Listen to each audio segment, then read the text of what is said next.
Okay, go ahead. Well, welcome to another question and answer. This week's question and answer is going to be very exciting.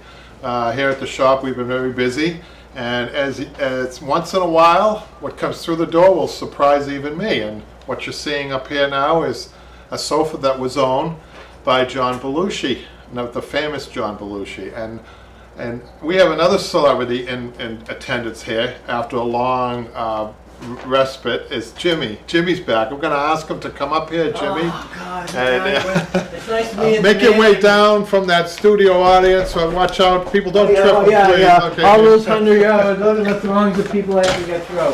Thank you, Jimmy. Thanks for coming back. I almost forgot. I drove by a few times. My God, I forgot where the place was. I know. We were closed down there following the governor's rules, you know. Yeah, I know. I was, working and being ill for a while. It was kind of disappointing. We're glad you're back, man, and we're going to have you do something that's really exceptional. I think it's going to be a lot of fun. I'll go out for dinner for you guys again. God, I got stuck paying the last time. I'm going to give you the pleasure of opening up John Belushi's sofa, which a lot of people look at as almost like a what do they call those things they bury in the ground? Those boxes. Time capsules? A time capsule. This could potentially have. And let me just give you a little background on this sofa. This is an Art Deco sofa from the 20s, from the Roaring 20s, right? Okay. That kind of fits John's personality, doesn't Yes, it? I give it that. He did have a kind of a nice style to himself. Yeah, and this was probably in some socialites, New York, beautiful apartment overlooking. I visualize it overlooking, the Central Park, and from there it ended up on Martha's Vineyard, where John later, after he became famous, had a home. And this was in his home in Martha's Vineyard, and it went from. They gave it. They're very generous people. They, him and his wife, gave it to a couple, and that couple gave it to my customer now, who lives locally. Oh, okay. So it has a nice history. A little bit of a lineage type of thing. You can see that it's probably had cats. I can see John probably was a cat lover, and it's got a little abrasions on the bottom. And, I like the frame though. Yeah, a solid frame. It almost like John Belushi's personality. It says, just hey, how you doing? Come on and sit down. He's just kind of welcoming. It's been through a lot. And yes. When you come back up, we're going to have you start taking it apart to see if there's any treasures of upholstery inside there. Well, you mean like a lost script of the Ghostbusters? Who knows? It could be a movie that we never even knew was in the making. I know. He was working on he had 2, I think, or 3 that were in talking with, and then he was writing on one, which I never, of course, got completed. So yeah, I mean, we could find anything. He had a lot of celebrity friends too that would visit him down there, like Dan Aykroyd and a lot of other. There's a guy that's done well for him, so I'm glad he's always been a favorite of mine. So we don't know what we're going to find. I mean, this has not been taken apart. This is the original material, so we may find things from the original owner from the 20s. Okay. We may find things. Probably John didn't get it right after the original owner. I have no way of knowing that, but there could be 4 or 5 different owners to this. So it'd be interesting to see what we can find, what information we can find about the sofa from taking it apart. Okay. So we're going to ask you, Jimmy, to sit down on your seat over there. Well, see if how long it takes me to get back there. The show might be over by the time we get back. Just want to say Janine stayed up all night, 6 a.m. in Australia. Wow. Janine, how did you stay up? Well, if you didn't sleep before this, I guarantee you that this will put you to sleep because we have Jimmy with us today. No, wait. I just got here, guys. Give me a break. Good God, man. So we're going to start reading. I'm going to catch up on some business here. This is YouTube comments, Patrick. Yep. The first is how to upholster 1860s chair part 5, measuring and applying fabric. That's a YouTube video. And the comments from William. He said, wicked good tutorial. He must be from Boston. I'm doing 2 chairs that belong to my grandmother. Well, good for you. It's nothing like doing a family heirloom and saying that you did it, and then having your kids or your grandkids say, Grandpa did this. So that's great. The next one is Sewing Machine 101. And as usual, you guys, any questions? Feel free. Comments, feel free. This is from Melina. She says, hi, May I know the difference between a single needle and a double needle?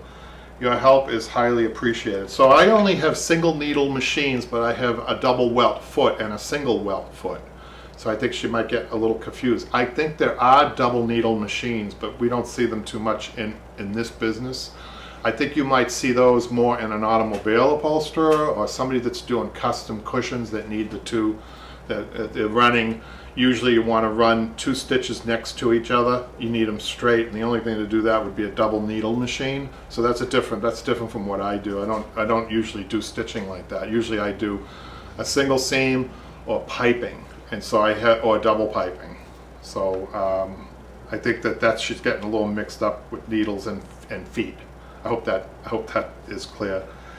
And then she follows up with another question. And when doing an upholstery, what machine should you use? I like Juki machines. I like the simple ones. If you're a custom upholsterer, I don't think you need much more than that. Some people like the heavier Juki machines. My model here, I have an old model. It's a Juki, and I think I mentioned this before. It's a DDL 555 ON. They have Juki machines that came out after this one too. That each Juki machine that comes out, I really am a big believer in Juki machines, is better than the previous one. They're always improving. And here we go from update, new classes and supplies coming soon. This is from Denise. Yes, slip covers. There's not many people who do them in my area, and I'm getting more requests for them. Thank you. Yes, and the right supplies so I don't overspend my money and time trying to find the right things. Yeah, that's coming really soon, you guys. We find that, I think I mentioned this last week, we find that we've got quite an audience with the skill. We've built a big audience for the skill through the YouTube videos and the online classes, but there's a huge gap between the skills and also the right correct supplies to use. And of course, I know which ones to use for different applications. We're going to be putting kits together and everything else so that we're going to streamline make it easy for you guys. Instead of you guys just fumbling around on the internet, we're going to make sure that we're going to get that up soon. Janine, hi Janine, thank you for staying up. Wow. She says, now this is for pricing. When did this go up? Recently, Patrick, yeah, right? Yesterday. Yesterday, pricing and upholstery, and Janine says, fantastic information, thank you. Now she's in a different country, so she's going to have to apply what I said to Australia somehow. But I guess the same thing. We were talking about metropolitan areas opposed to rural areas, and there's obviously price differences there. Well, Australia has both of those things, that's for sure, especially on the rural end, right? So she can just apply what I said to Australia, sure. Fantastic information, thank you. You are so generous with your knowledge. I can't believe you are giving this valuable information away for free. Your online classes are amazing and incredible value, and I'd encourage everyone to consider trying one. And Janine, you could tell people that you're not related to me in any way. You're not we're not paying you to say that. But I did, and then bought a yearly subscription. You are a great teacher and mentor, and certainly the best on YouTube. Thank you. I'm not being paid for this, she says. I haven't Come on, you own up you to can it. tell I haven't read these ahead of time, you guys. Yeah, you've heard that before. Hey, we have a heckler in the audience. Yeah, that's security, right. Security! All right, yeah, I guess my appearance lasted all of about 5 seconds. And I have a question about what you said. You add 50% for more time if you are taking the piece down from just the top fabric, the basis of all your time frames today, to the frame. My concern is that might be okay if it was a slip seat dining room chair, but for, okay, sorry, page 2. No, I didn't give you that by accident. I'll read it for you. For an 8-way hand-tied sprung wing chair, surely it would take much longer to strip. Remove staples and springs, etc. Yeah. Than just 50% more. Can you run down the list and estimate time to fully reupholster each style, or is this too variable to detail the question? That is extremely variable. I mean, plumbers only bill you by the hour, right? Plumbers and electricians are the two tradespeople I think that really know their time and can get away with charging you. Where I hate to say it, but as an upholsterer or many other trades, it's you have to base it on a per hour, and then you have to increase your speed. That's the only way to get around it for us is speed. You need to, and the only way to get speed is really by practice. So you really have to get good and fast, and that's how you can realize the money, because the marketplace is gonna just dictate what you can get. So if you're really charging, if you should try it sometime. And I advise anybody to do this. Log in every single moment you spend on a piece of furniture. You'd be amazed, especially if you guys are just starting, or if you're even in the journeyman period, meaning you've done it for maybe 10 years. You might be amazed and a little bit disheartened at how long, let's say for instance, a wing chair. If you've been in an upholstery shop, for instance, and you've only put outsides on, and you just barely are starting to do a whole piece, right? I would say that if you tallied up your time for the average person at that point in their career, you're probably at about 30 hours, okay? But you can't charge 30 times 50, that's $1,500 for a wing chair. Probably most places you couldn't do that. So that means that you just have to kind of, adjust as you go along. You just have to speed up, and then that will come down. That time you put in will come down, and then you'll start seeing it as more profitable. Sorry, it's the only word I can tell you. You just cannot, if you're on the slow side because you're just starting out, you just can't add up your time and charge for that. You're going to have to just kind of live with the fact and try to make it up on other things. And one thing I didn't mention in the pricing, and I'm sorry I didn't, is repair jobs, like repairing springs or repairing cat damage and things like that, or putting an outside on, or stuffing a cushion. That's where you can make a little bit of money to make up for the reupholstery. So maybe what we'll do, Patrick, is have one of those YouTube videos about repairing furniture, because that's where there's profit. That's definitely where there's profit. I just hope that helped. So Jane has a follow-up about that. She does? Kayla, you want to take that? Janine says, so you would lose on one job and gain another. Exactly. So it would average out to not be out of pocket too much? Yes. You need to, especially in the beginning of a career, you need to find out where you're most profitable. I can tell you right now, you're going to be most profitable doing repair work. I can tell you that right off the bat. For instance, if somebody comes in with a Victorian chair that's sagging, the springs are sagging, and you can repair it from the bottom, meaning take off the old webbing, put the new webbing on, you can get like $150 for that as a good price, and that would probably be about an hour's worth of work. See what I'm saying? And the little supplies attached to that, or cushion refills, things like that. You can make a little money on. Whereas the wing chair that you're at 25 hours or 30 hours. That's where you can make it up. Certainly, yeah. Janine gets it. You'll get good at pricing too as you go along. You just have to do more things. That's all. Do we have any more questions before I go on? Okay. So this is from another. Wow, we got a lot of comments, Patrick, on pricing and upholstery. Good. Wow. So we know that that's popular, right? So this is from Peter, I think. Just finished my last job today. I retired at 61. Self-employed, took over from Dad up here in Canada. We started in Scotland. Don, I was too cheap. Great to watch tonight. Cheers, Kevin. So what he's finding is, I think I mentioned, don't devalue yourself. Don't sell yourself short, is what I said last week. And I think most of us don't really realize the skill that we have built. So we build skills. The time that you've invested in this, always consider that. That's time, and that people are hiring you. They're hiring you for your expertise and your time that you put into this trade. So don't sell yourself short. And I think I also mentioned, build up a little equity in yourself by maybe teaching a class. And we have this beautiful ottoman that is on the website that you guys can probably teach from that.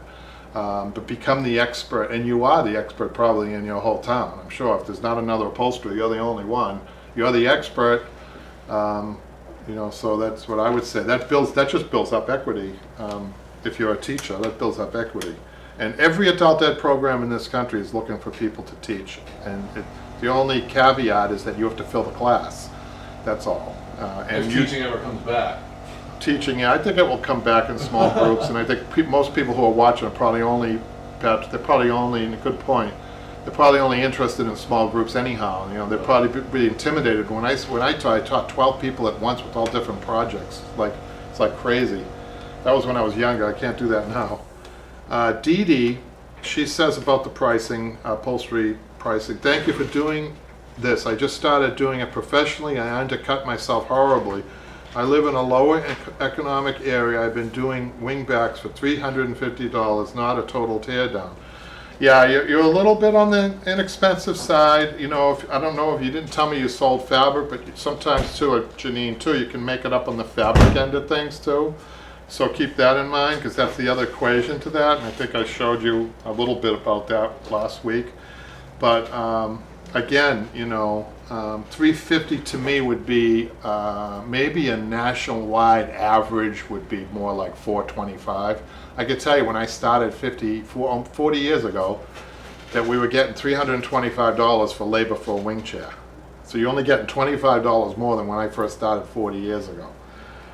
So Denise, same thing, she's commenting on the pricing and upholstery. Yes, I'd like to know how to keep everyone that speaks to me organized.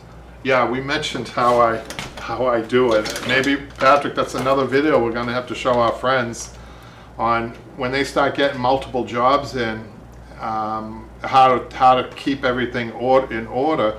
And you know, you just can't keep what you have in the shop, but you have to know what you have already sold out there that's ready to be picked up and all, and the supplies that you need and how to organize that. I'm an expert at that. I've not lost one piece of furniture. You'd be surprised. Some mid-size upholsterers lose furniture, or they lose instructions, or they do something wrong, or they put the wrong fabric on. The list is endless. So we are definitely going to do that, right, Pat? Yeah. Yeah, we'll show you how to do that. She's getting more and more work, what she's saying. She's a one-band show and I'm getting more and more work. Also, I'm still not fast and I'm having a hard time with turnaround times. I also have people bring me their furniture and so far they're okay with it. I just tell them to arrange for delivery and pickup.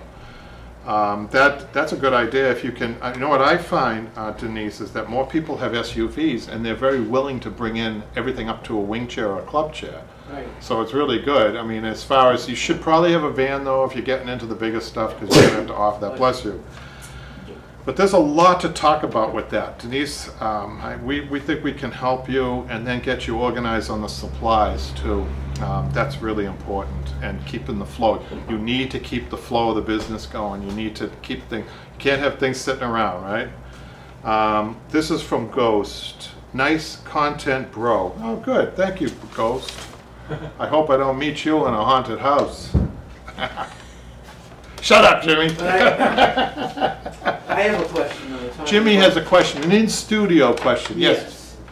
So when you're beginning the project, just much like this, and you explain to the customer, okay, you discuss the fabric, and the fabric is already set, and the price has been set with that. Now you're getting into the stripping of the furniture.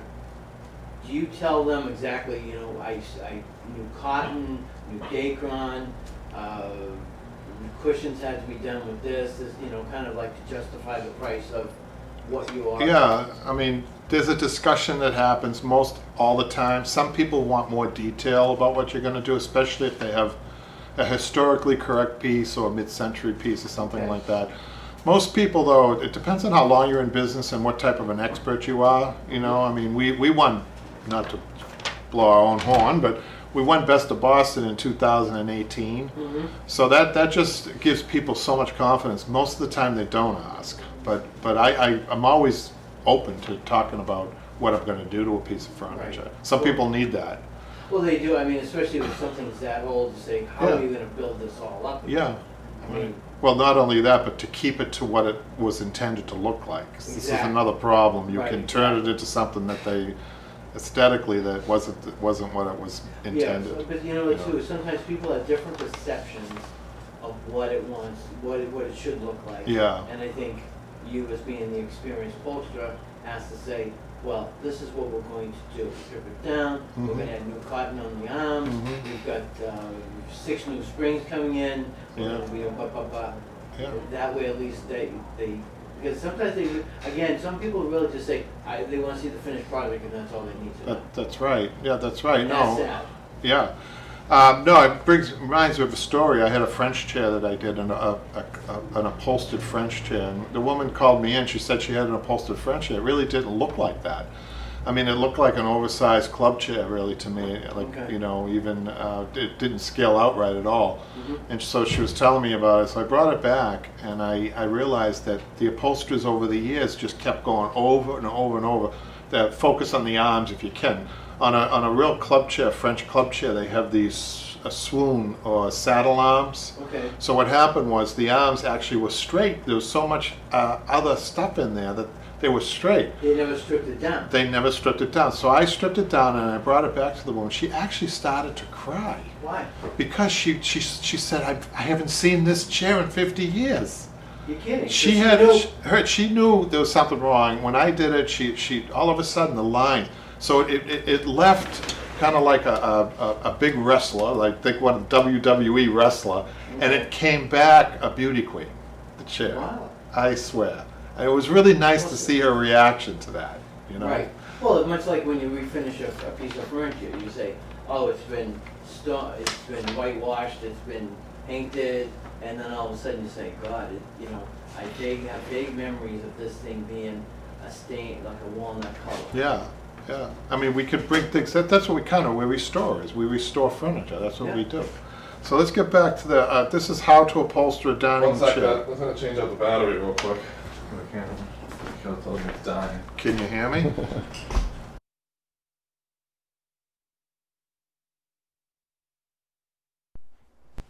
Is that all right? Go ahead.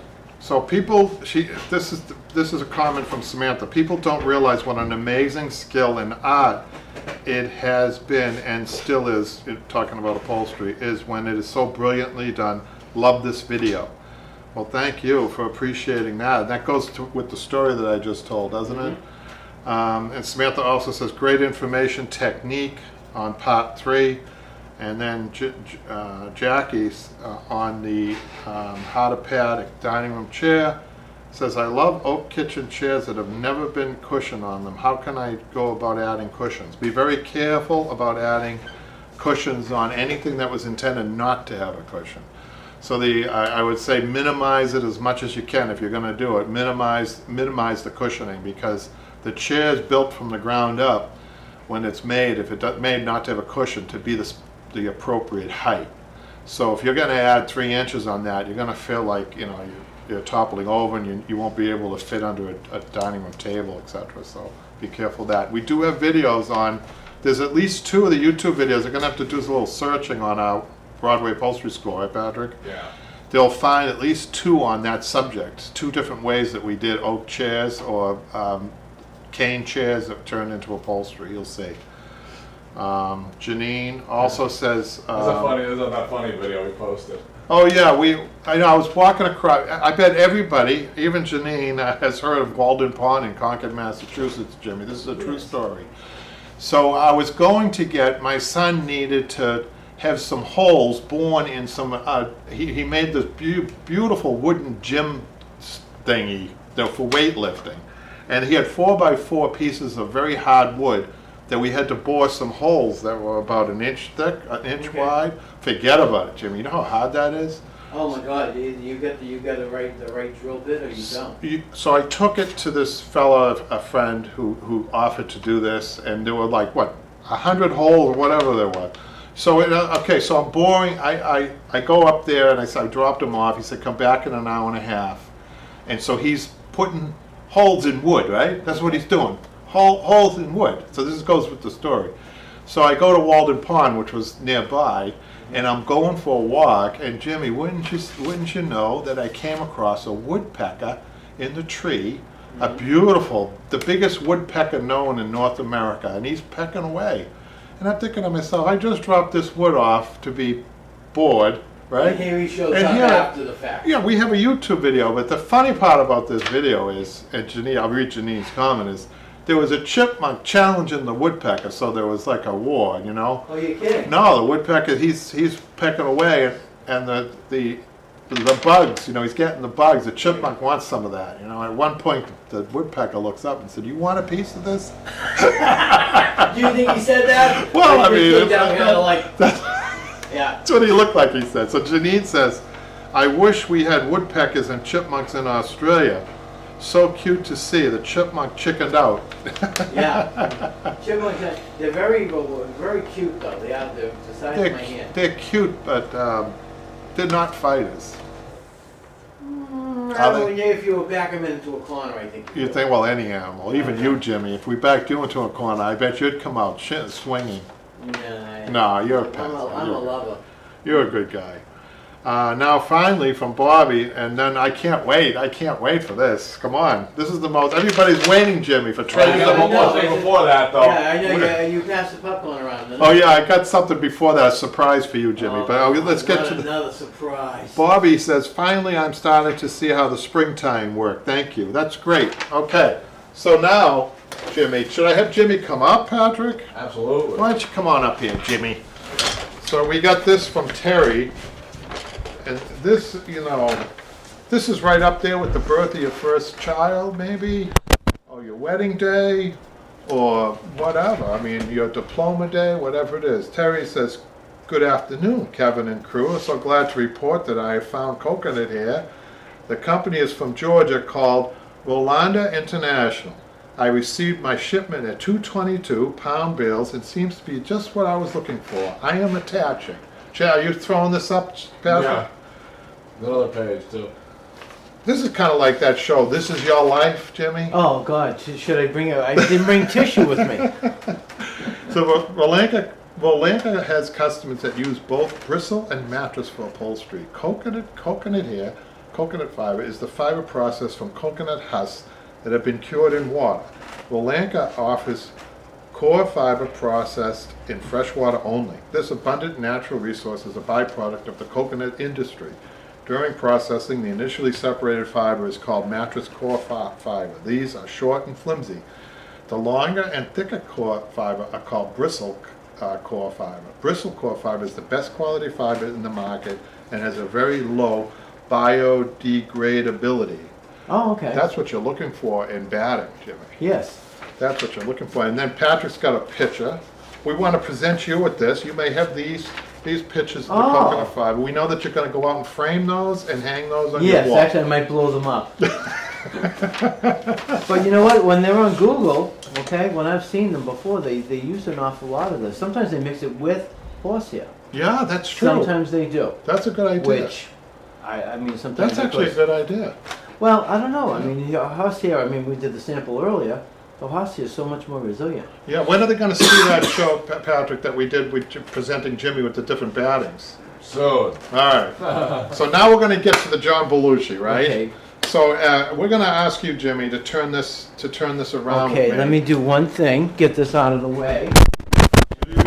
What's that theme song to the Blue Brothers when they're Soul Man. Soul Man. I feel like Soul Man, or singing that. you know what? Give me some loving. I love that. I go crazy if I could hear that night and day. Let's turn it completely around because we have to start with the outside back. Okay. And, you know, I think that John probably slept on this for sure, and I think if he had guests over in Martha's Vineyard, I bet they also slept in it. So Jimmy, we don't know what we're going to find. I'm going to get you started because I want. Look, folks, it has not been touched, right? We're doing this now. I'm going to help Jimmy just tear the top off to get to the. Look at it's hand stitched. Oh my God! Wow. Look at that. This is Now a that's- brocade fabric, by the way, an old brocade. It's the original fabric. Boy, this is exciting, isn't it, Jimmy? Now explain about the fiber. Tell me again about the fiber. This is a brocade. It's a raised pattern. If people can't feel it, but this is a raised pattern. That's what distinguishes a brocade. Okay. Now was that because I still, like I say, remember my grandmother having Why don't you This- stand down here, Jim? We're getting a lot of dust. Wow, good frame. Oh. What we got there, Jimmy? We got a couple of loose springs. Oh, here we go. Holy cow, broken springs. Oh, You sure this wasn't on their set of Animal House? Oh, I don't know. Well, actually, you know. Whoa! That's a surprise. Now, I have to say, it's very rare to see a spring broken. It's very Well, I rare. mean, consider it really wasn't probably secured. I mean, it's been there, what, a good 60 plus years? It was secured, though. You see the twine? Yeah, but not. So on back springs, they're a little bit, they're a thinner gauge, Okay. and when they're used, I don't like using back springs actually because of this. We don't tie them as much as we do seat springs, and they're not the same twine because you can't use a heavy twine for that because it's more of a delicate. It's a very French thing, by the way. Really? If you want to point out this, I'm gonna hand you a pair of pliers. Now, you guys at home, now you're gonna get a close up of this, Michaela, because this is where potentially. Now, I already see some coins there, Jimmy. We want to. Well, you mean you made some money I today? see some. I see a penny. We might have the 1937. Why don't you check the date on that? Oh my God, no, it's not. So it's a newer one, huh? Oh yeah, God.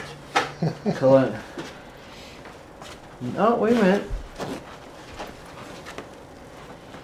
Oh, it's recent. So we only got dust there. I just want to point out one thing about the upholstery. They only put cotton up at the top, and then they had a tacking tape, and they pulled it down this way, and they hand stitched there. And I'm going to let Jimmy. Now this will be exciting, you guys, because this is where anything that's inside there, and I will caution you about something, Jimmy. I want Yeah. you to be careful because this was in a fire. Oh. Okay, here's a little bit more recent history. This was in a fire. It was in a front parlor. The firemen came in and broke the window from the outside in, so the glass shattered on top of the piece of furniture, right? Okay. So you really be careful of glass. Where you're pulling it. Okay, it's just, Okay. you shouldn't be touching anything really, except Okay. just be pulling, okay? Okay. And I'm gonna give you a pair of pliers. Did you have that pair of pliers, Jimmy? I didn't, I believe. Well, why don't you use these? Okay. Wait, Okay. you start this way? Well, whatever way is easy for you. Now, this is gonna be exciting, Jimmy. See what's inside there. You're gonna be going right in here. You're gonna undo all this right Oh, here. wow. That's the money pocket. That's the treasure. That's the Oak Island right there, man. The Oak Island. I'm gonna get it. Ooh, it comes right off, huh? Yeah, this is,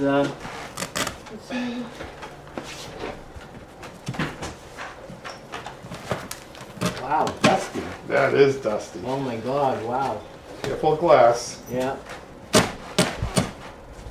I feel sometimes like Geraldo Rivera. Is there anything in there, Jimmy? No. You No. know what I do see though? What surprises me? Look at the stretcher material they use. So it was pretty much like almost ordinary fabric. Didn't look anything special. Yeah, that's just the fabric the upholsterer just had, you know, in his shop. So you Well- got a little bit more to undo here. But you've got also. Wow, yes, it is. Should have brought a vacuum cleaner first. Well, we do have one. Okay.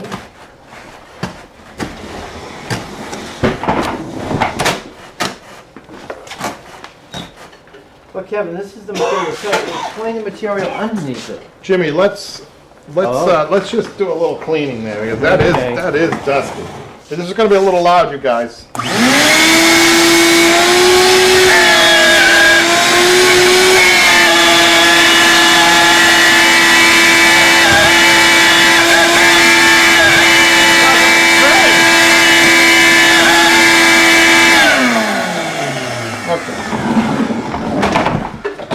So, do we have anything, Jimmy? No No, treasures of upholstery there? nothing. Huh? I Wow. say send it back.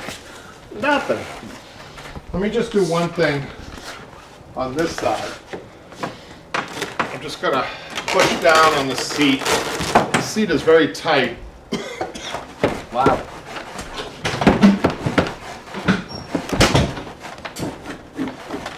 Nothing came out. Okay, good. No. Now, Jimmy, we're gonna turn it.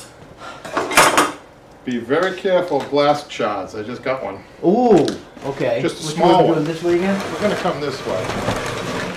Okay. You want to just Just twist keep it up? coming. No, we're gonna turn the whole thing. Like Okay. people could see this side. hold it 1 second.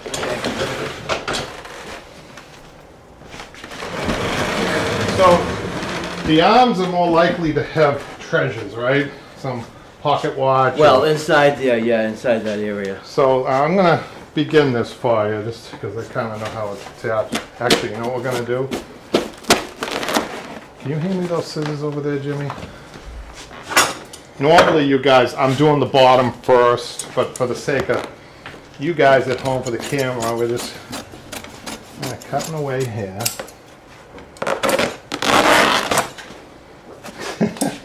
And so let Jimmy have the honors. Oh, you always leave me with the dirty work. Just the top layer there to see if we got anything in there. Be careful now. Be very careful, glass.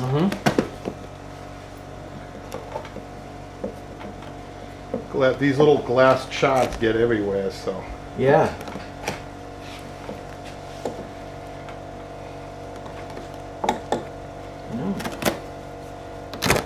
Wow. Not a one. What do we got now? We got something there. We got Elastic. elastic. Mm. And elastic. Mm. What else we got in there, Jimmy? Anything? Oh, nothing. Wow. Okay, be careful of the glass. Okay, yeah. Okay, let's bring it around and see the other side. See what we got. One more time, boys and girls. So we're gonna bring it completely this way. Our last chance to find anything To make money substantial. today, Kevin. We gotta make money. Of course, anything we find of value goes back to the customer. So, whoops, we got it.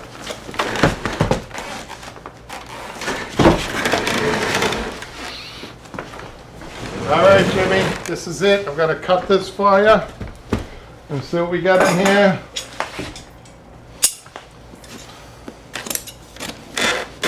Oh, wow.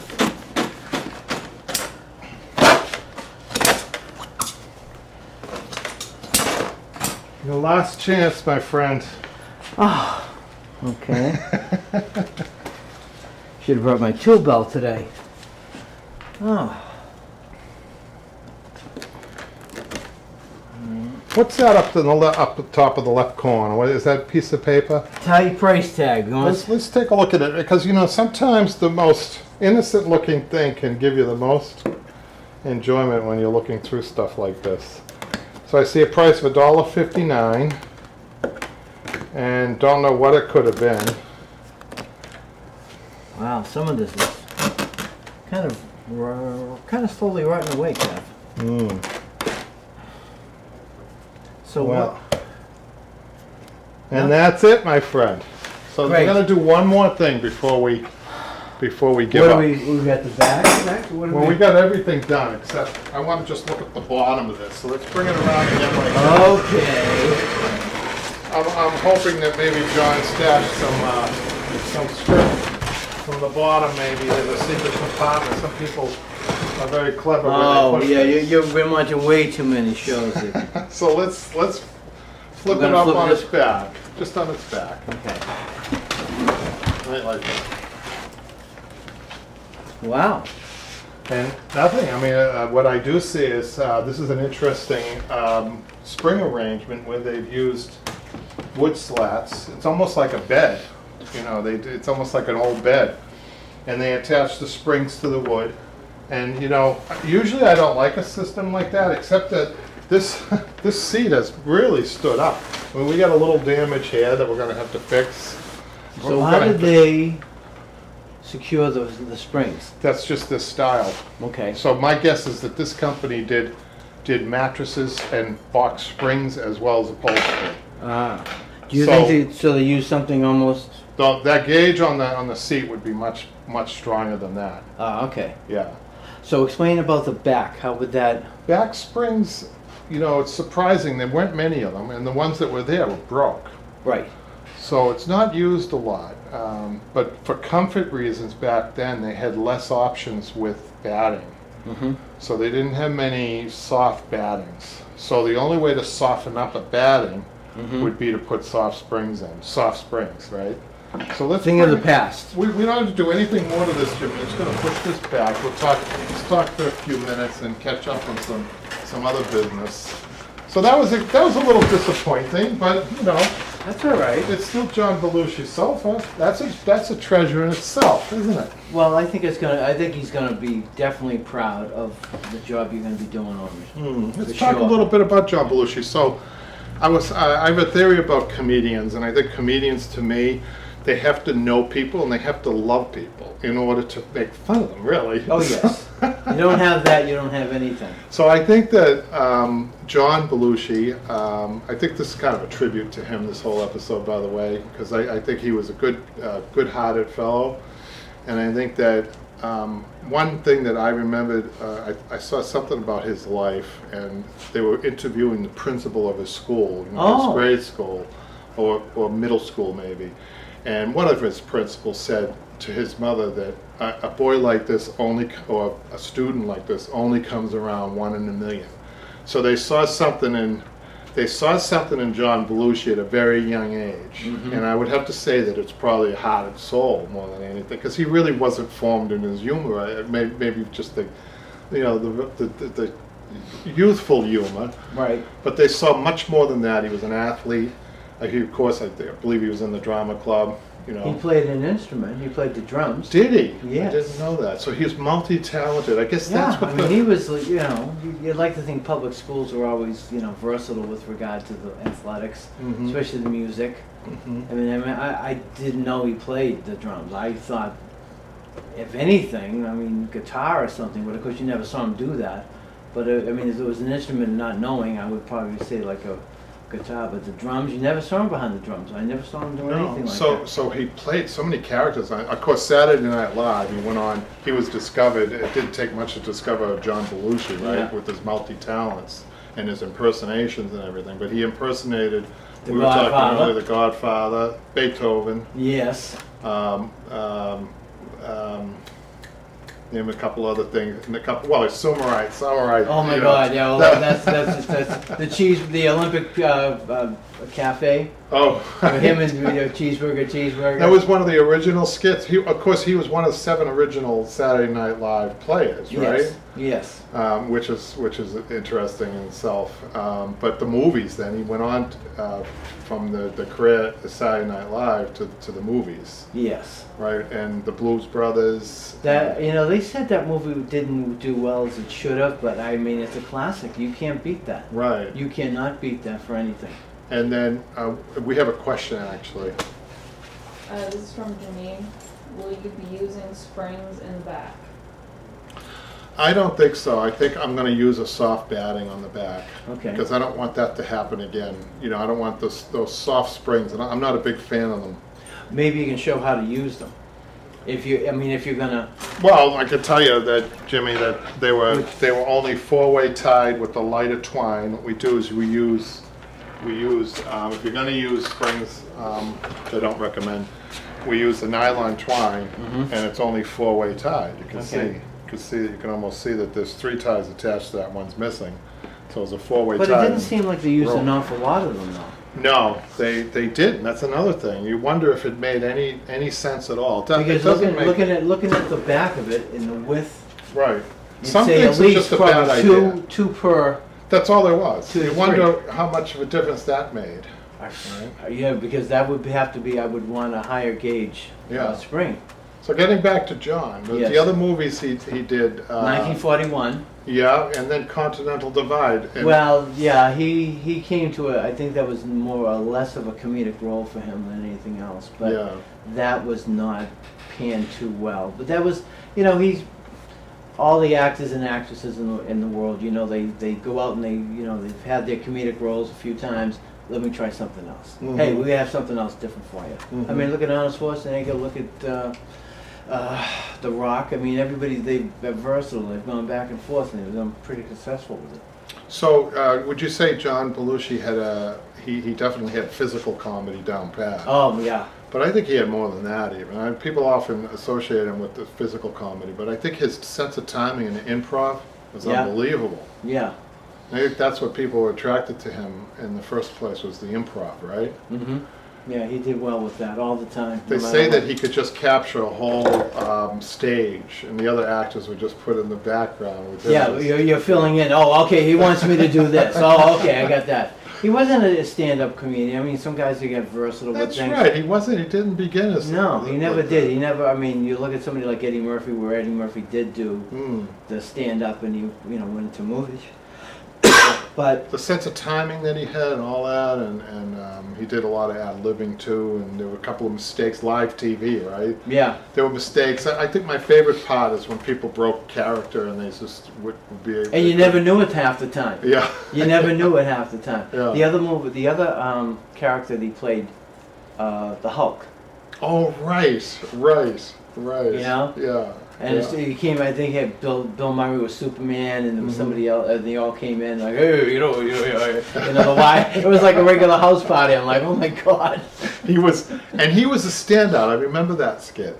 He seemed to be a standout, and he took it all over from all the other actors. I think there were like, what other superheroes portrayed? Like Yeah. like about 8 of them. Yeah. But he seemed like the standout, Yeah. and that was the case. And lost him way too early, right? At 33, was he? Yeah. Well, you know what? I think he had so much going on. He wanted to probably do so much at the same time, and then he got involved with the drugs, and that just, brought him down. Yeah. Yeah. Yeah. Is there any more questions right now, Michaela? Let's put this up. I want to get a look at this again and show people when I looked at this sofa, I was thinking, this is John Belushi definitely could own this sofa. Yeah, just the right size. Yeah, and it's the Art Deco, from the 20s, and it has a lot going on that speaks to me of John Belushi, I mean, it's rough and tumble. There's a lot of stains on it, as the years go by. And, I think it's going to make up beautiful. We do not know what the fabric's going to be yet, but I'm Okay. going to, when I consult with the customer again, she likes the style, the Art Deco style, Okay. which I do too. We're going to keep that. But I'm going to ask her not to refinish the wood. I'm going to ask her to see if she can just leave it like it is. Well, there isn't that much to it, Kevin. But you know what? I'm interested to see how the arms were all put together. Mhm. I mean, that's what you like to kind of see how they did it way back when. If this is as old as it is. Well, this is the original. Yeah. So we're going to keep the piping. I usually You're gonna don't do the same that. thing again. Yeah, she likes it, and I think it's a great idea. Well, that was just an to- old style way back when. I remember Yeah. my mother's. I think when one of her first couches. I mean, a lot of the couches had way back the trimming all the way around it. Yeah. So I wanted to get, thank you for helping me tear this apart, Jimmy, but I do want to talk about getting back to Broadway Upholstery School, the online classes for Yes. you. And that's going to happen very soon. And then we're finishing up one with Michelle Okay. that's going to be offered soon, especially for you guys who are the yearly subscribers. You're going to get to see, there's a lot of content. And Bernice's slipcover, we had a couple comments on slipcovering today. And about how a lot of people asked for that. And the reason they asked for that, it ties into the pricing video that we did, was because most people think that slip covering is cheaper. And it can be cheaper if the piece of furniture you're slip covering doesn't need any work like this one. Right. Certainly can be cheaper. And so the labor is another issue. Labor usually is about the same. But Really? yeah, believe it or not, I mean, you have the same amount of hours. If people just scope out their hours with slip covering, if they do a slip cover wing chair and the upholstery wing chair, they'd find out that the hours are close. And, Wow. I yeah. would have never said that. Yeah. Right. However, again, some people are so skilled at, and that's why I would say get Bernice's tutorial, Classes, get some because ideas. she shows you how to speed up. We're talking about speed, right? Mhm. Bernice has a method, and it's worth the class, just buying her class by itself. She has a method of slip covering that takes about, I'd say 25% or maybe more of the total labor down. She is really a smart Wow. woman, and she shows people how to do that. So that's worth the price of the show right there. Yeah, So. you always want to kind of cut the time, but you don't want to marry the product. Oh, yeah, and that can happen with some pieces, or you have to make it up other ways. Patrick, do we have any other business to talk about? I don't think that's it. Do we have any more questions? No more questions? No, that's So, it. I know that we were disappointed we didn't find a lost script to a Oh movie. yeah, a little But it was fun thinking about what we could have, what could have been. Well, right? just the fact that you have John Belushi's sofa Yeah. here, I mean, it's really kind of saying, wow, what really happened with all this? Where was this when he was around? Well, you know, people say if the walls could talk. Oh, But you know, sometimes furniture does talk with things that you find in it. It speaks with the yeah, person. exactly. There wasn't much except for a Right. little few Nixon. Oh, just mostly dust, right? Yeah, exactly. So, well, you'll have a bigger job ahead of you, Kevin, with all the. Yeah, But still, this- there's still some dust here. This is a big one, right? This I is a think big so. one. I'd like to see how it all kind of comes together. Well, you'll see it because you're going to be here doing your thing. Okay. And we're going to be presenting that to you guys. So thanks for tuning in to this question and answer, and we'll see you next time. Thanks.